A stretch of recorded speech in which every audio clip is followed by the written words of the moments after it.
साबड़ी हाँ साबड़ी साबड़ी दाढ़ी उस्ताद ए दाढ़ी उस्ताद ई साबड़ी साबड़ी मांगा जी बा भूत लागबा भूत लागा है भूत लागा तो 2-4-10 परेत मार के लिए आज दई दे ई भूख लागबा खाना खाबे कैया खाबे खैया खाबे अरे पगली तो हिस्सा खाना हम रखे रहे तो हिस्सा खाना हम रखे रहे यही जौन बैठी बा ई सब खा ले बा देख के पेट फूला बा दाल भात खाबा दाल भात का ही चटनी दाल भात सान के सपर सपर खा नहीं नहीं चपन एकदम सही खाए तो का हौदम सान दे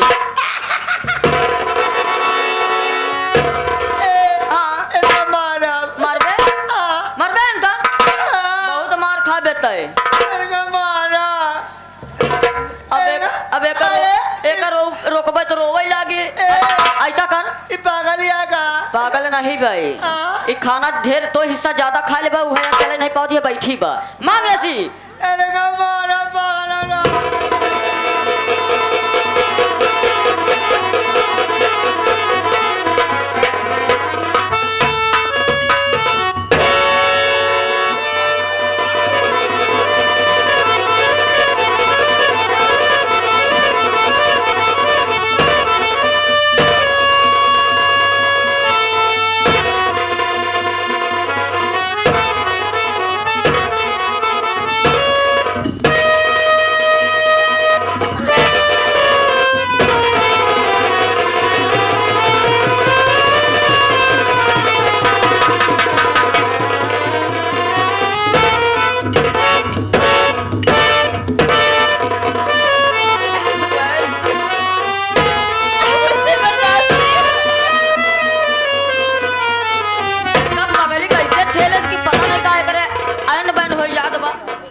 कपड़े कैसे बदल गए?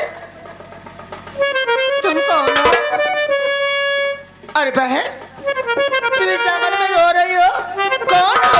कहाँ से आई हो? देखिए, मेरा नाम पार्वती है।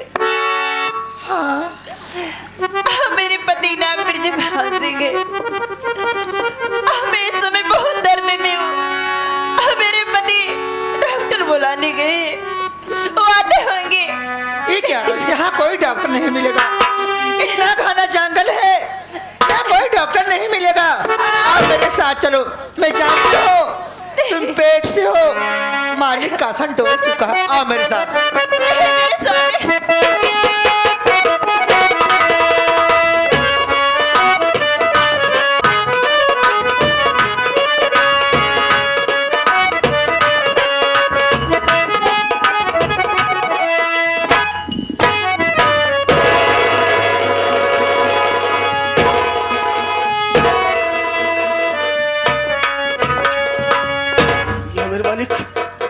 मैं तो अपनी पार्वती को यहीं पे बिठा के गया था, ये कहाँ चली गई? पार्वती,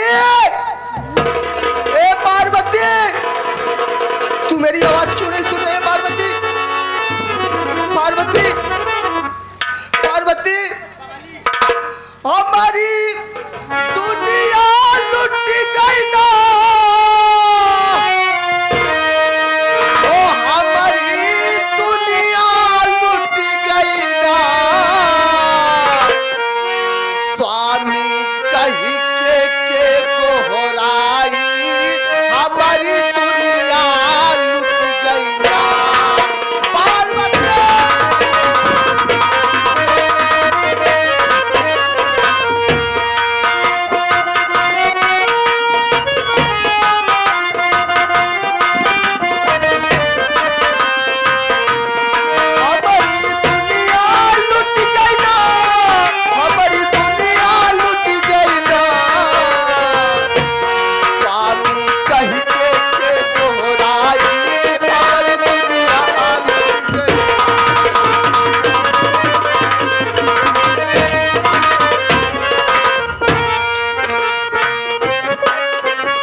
मिल नाता से पैचनवा हमारी दुनिया लुट गई बा पार्वती।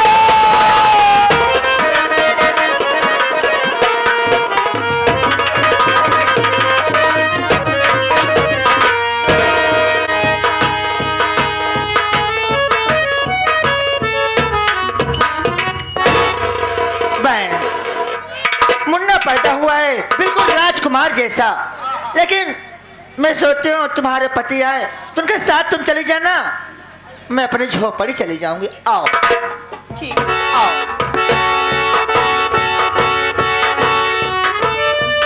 पार्वती पार्वती पार्वती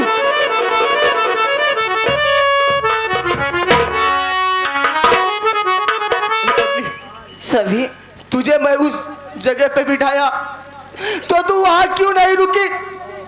तेरे बगैर पागल होके इस बियाबान जंगल में कितना भटक रहा हूं। मुझे लगा कि तुझे कोई जानवर या शेर चीता खा गया। मैं बहुत परेशान हूं पार्वती। तू कैसी है? तेरी तबीयत कैसी है? मुझे बता पार्वती। स्वामी देखिए, हम आप किसी की बुरा नहीं चाहे तो भगवान कैसे बुरा सोच सकता है। जब आप मुझे छोड़ के गए, आपके जाने के पश्चात एक वहां पागल गुजरी और वो मुझे मारना चाहे और मैं उसे धक्का दे दी। उसका पागलपन अचानक ठीक हो गया और वो मेरा दर्द समझी उछलने वाली झाड़ी के बगल अपना मुन्ना, अपना राजकुमार पैदा हो गया। उसके एहसान में जिंदगी भर नहीं भूल सकती स्वामी। पार्वती इतनी बड़ी बात हो गई और अपना मुन्ना इस दुनिया में आ गया। क्या उस देवी का मुझे दर्शन नहीं कराएगी पार्वती? क्यों नहीं स्वामी, मैं अभी बुला रही हूँ। बुलाओ पार्वती। अरे ओ भाई, मैं उस देवी को देखने के लिए बहुत आतुर हूँ। आपसे मेरे स्वामी जी मिलना चाहते हैं। ठीक है, ठीक है।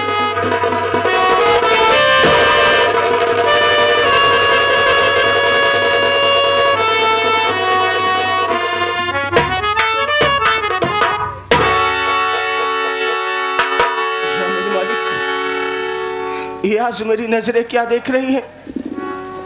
ये अबला कोई गैर नहीं बल्कि ये अबला तो हमारे रमेश की पत्नी कविता है। कविता, बड़े ठाकुर, सब कुछ बर्बाद हो गया मालिक। मैं आज कहां से कहूं? आपके छोटे भाई ने मेरी दुनिया उजाड़ दी। बड़े ठाकुर, मेरे मुन्ने को मेरे आंखों के सामने लाते तेरे रोन दिया। मेरे देवर के आंखों में जाने को से बाजा डाल दिया। अरे ठाकुर साहब, मेरे पति आपके हवेली में काम करने जाते थे। अरे कहाँ का कायदा कानून है ठाकुर साहब? आप तो गरीबों के मसीहा कहलाते, लेकिन एक रोटी पाते दादी गरीबों में बांटते हैं। अरे वही में तुम्हारा भाई न जाने की सामने खाता है, निकल गया। मेरे आंखों के सामने न बढ़ने को।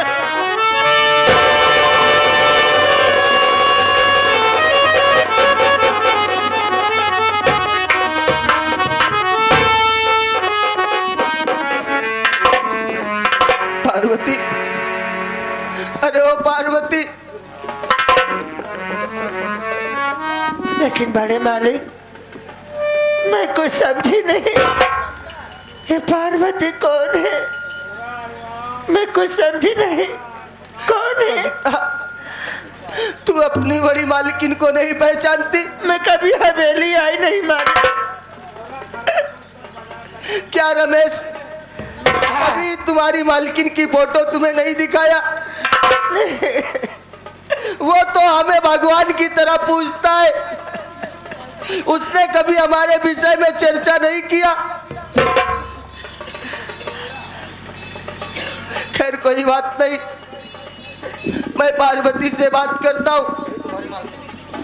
पार्वती, क्या बात है स्वामी? तुम अक्सर मैं तुम्हें बताया करता था कि हमारे पास एक नौकर है जो रमेश, और तुम्हें एक आधा बार उस झोपड़ी पे लिवा के भी गया हूँ। साथ में बैठकर भोजन किए हैं सब लोग। क्या तुम कविता को नहीं पहचानती? क्या? ये कविता कोई और नहीं बल्कि अपने रमेश, अपने जिगर के टुकड़े रमेश की पत्नी है कविता। ये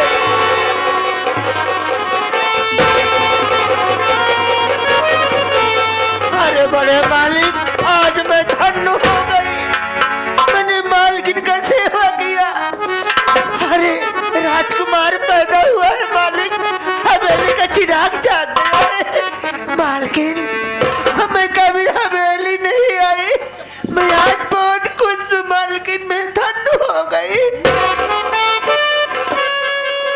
पार्वती, क्या बात है स्वामी? क्या मेरे मुन्ने को मुझे नहीं दिखाओगी? क्यों नहीं? जैसा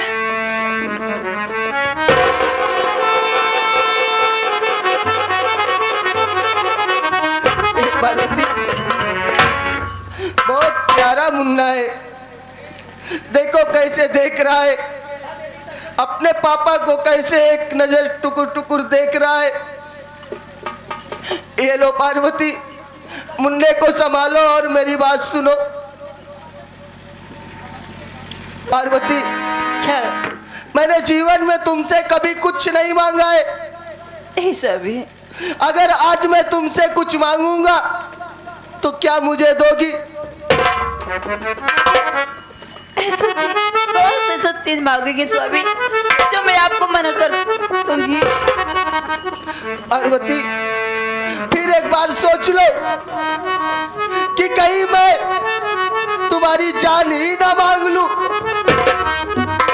स्वामी, अगर आप मेरी जान मांगेंगे तो मैं आपकी अपनी जान जरूर दे दूंगी, क्योंकि मैं तो मरी हुई लाश हूँ, कि तो मैं आपके सहारे नहीं हूँ स्वामी।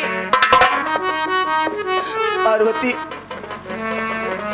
तुम्हें अच्छी तरह से मालूम है कि अपने यहाँ जो रमेश काम करता था, अपना छोटा भाई यानी तुम्हारा देवर, मेरा छोटा भाई उदयभान, इस अबला की गोद उजाड़ दिया।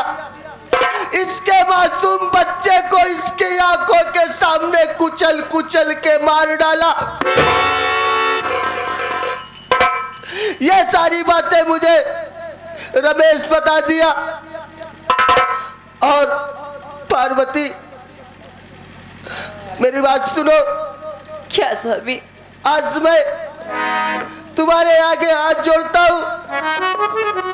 ये मुन्ना कविता को दे दो पार्वती।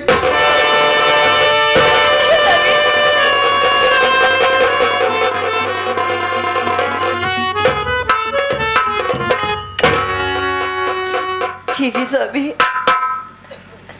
आप जैसा कहते हैं वैसे मैं करने के लिए तैयार हूँ। लीजिए, लीजिए, ये आप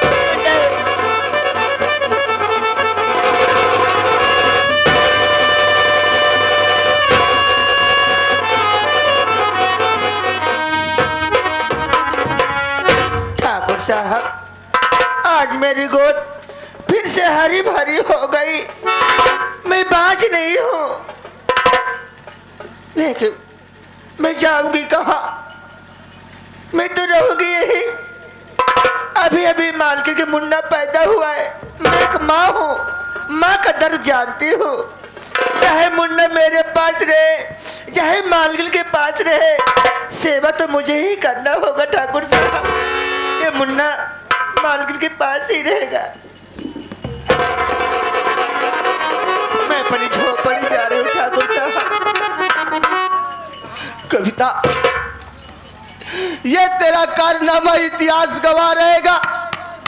तेरा गुणगान गाएगा सदा कि मालिक के घर में जो इंसान उसका पति नौकरी करता था, उसकी पत्नी इतना बड़ा कुर्बान कर रही है।